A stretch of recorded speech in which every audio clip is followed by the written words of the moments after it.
Assalamualaikum warahmatullahi wabarakatuh.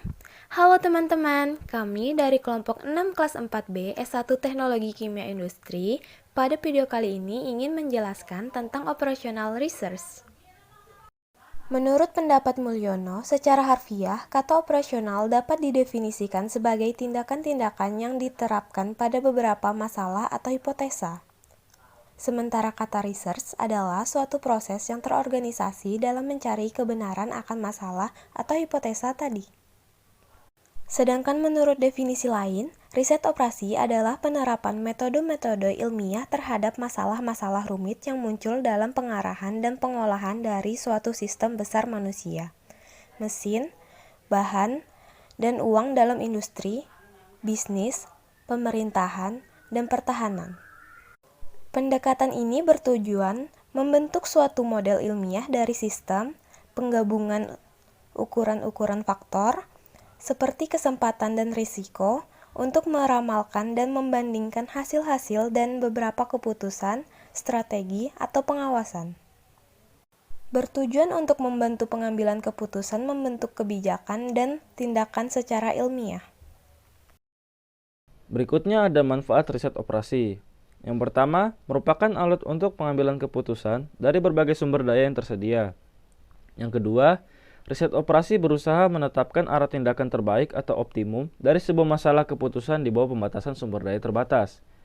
Kemudian ada yang ketiga, memberikan pengembangan dari beberapa sektor seperti teknik dan ilmu perhitungan, ilmu politik, matematik, ekonomi, teori probabilitas, dan statistik. Yang keempat, memberikan kemudahan dalam pengambilan keputusan, kegiatan kerja dalam bidang industri, bisnis, dan manajemen.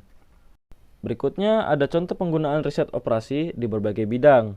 Untuk bidang yang pertama yaitu bidang keuangan, di mana kita dapat menggunakan riset operasi untuk menganalisis cash flow, mengatur pembelian bahan dengan harga bervariasi, menentukan kuantitas dan waktu pembelian, menentukan strategi eksplorasi dan eksploitasi bahan mentah, kebijakan pergantian barang, peningkatan efektivitas akuntansi biaya, penugasan tim audit secara efektif, investasi portofolio, perkreditan prosedur, dan klaim dan komplain.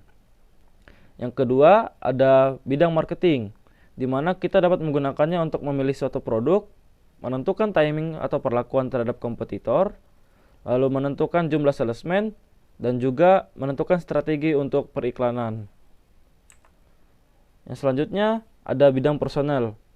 Di bidang personel kita dapat menggunakan riset operasi untuk memilih personil, untuk memilih kebijakan penerimaan karyawan, dan juga untuk membagi karyawan.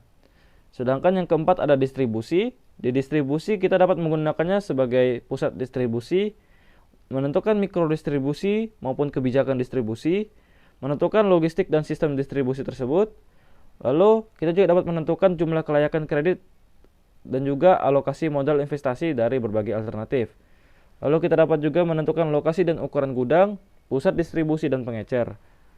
Lalu selanjutnya ada logistik dan sistem distribusi, menentukan kombinasi produk terbaik berdasarkan permintaan pasar, mengalokasi iklan di berbagai media, menugaskan tenaga penjual ke wilayah pemasaran secara efektif, menempatkan lokasi gudang untuk meminimumkan biaya distribusi. Lalu kita juga dapat menggunakannya untuk mengevaluasi kekuatan pasar dari strategi pemasaran pesaing. Yang kelima ada perencanaan seperti jumlah, ukuran, lokasi, beserta dengan interaksi di dalamnya. Yang keenam ada industri seperti perencanaan industri, stabilisasi produksi karyawan, training, dan lain-lain. Yang ketujuh ada manajemen konstruksi seperti kebijakan maintenance, jumlah karyawan, pengaturan proyek, dan alokasi sumber karya. Yang terakhir ada operasi, produksi, dan eksplorasi seperti penentuan bahan baku yang paling ekonomis untuk kebutuhan pelanggan, penyeimbangan jalur perakitan dengan berbagai jenis operasi, peningkatan kualitas operasi manufaktur, dan kebijakan penggantian barang.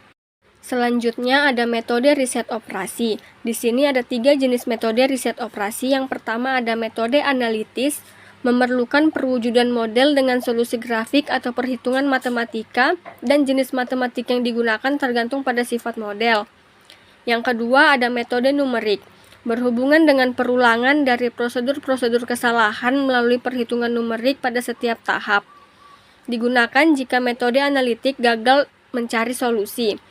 dan urutannya dimulai dari solusi awal dan ditentukan dengan seperangkat aturan untuk perbaikan menuju optimum. Urutan di atas diulang hingga tidak ada lagi yang harus diganti. Yang ketiga, ada metode Monte Carlo, memerlukan penggunaan konsep probabilitas dan sampling. Dasarnya adalah teknik simulasi di mana fungsi distribusi statistik dibuat melalui seperangkat bilangan random. Terima kasih telah menyimak penjelasan dari kelompok kami. Kurang lebihnya kami mohon maaf. Wassalamualaikum warahmatullahi wabarakatuh.